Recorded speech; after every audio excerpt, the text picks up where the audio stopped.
ये कहानी राज की कहानी है, जो एक मिडिल क्लास फैमिली का लड़का है, जो हमेशा खुश रहता है और लोगों को भी खुश रखता है अपने विचार से और अपने विनम्रता से।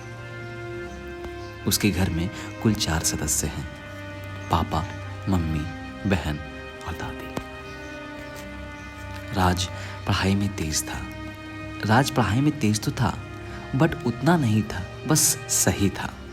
वो हर एग्जाम्स में अच्छे मार्क्स भी लाता था, एक अच्छा मार्क्स ले आता था, मतलब वो मार्क्स जो पास होने से बस थोड़ा सा ज़्यादा होता था, इतना मार्क्स वो लेकर आता था हमेशा हर एग्जाम्स में।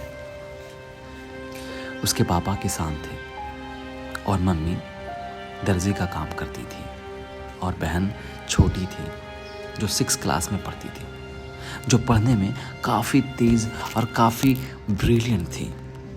भाई बहन दोनों की पढ़ाई का खर्च पति पत्नी दोनों मिलकर उठाते थे।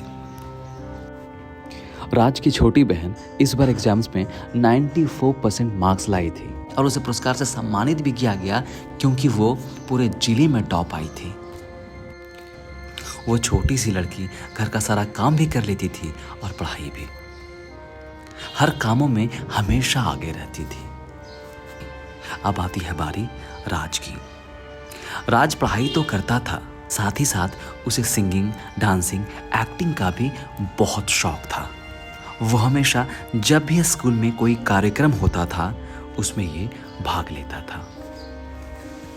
लेकिन उसे स्कूल के इस कार्यक्रम में भाग लेने में एक दिक्कत होती थी जिसका सामना उसे हमेशा करना पड़ता था।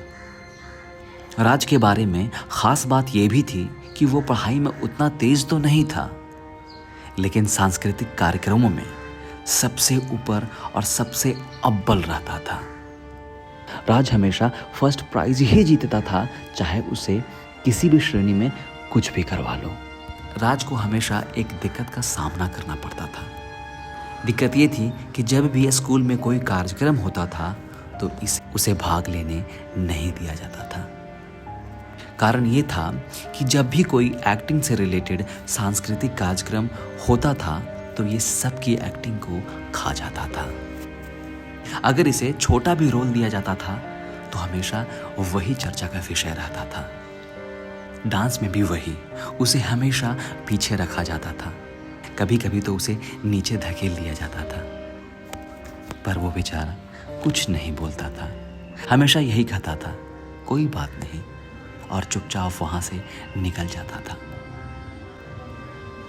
कभी किसी से कोई दुश्मनी नहीं रखता था और ये हमेशा बोलता था जो है सब ठीक है। वो था तो छोटा सा 10वीं क्लास का लड़का, बट बातें बड़ी बड़ी करता था। बोलता था क्या होगा, उन्हें वो ठीक लगा, उन्होंने वो किया। फिर ऐसे ही समय बीतता गया, उसका शौक पैशन में बदलता गया। एक दिन की बात है कि एक दिन स्कूल के कार्यक्रम में बहुत बड़े डायरेक्टर और फिल्म के प्रोड्यूसर आए थे। आगे की कहानी अगले एपिसोड में, तब तक के लिए धन्यवाद।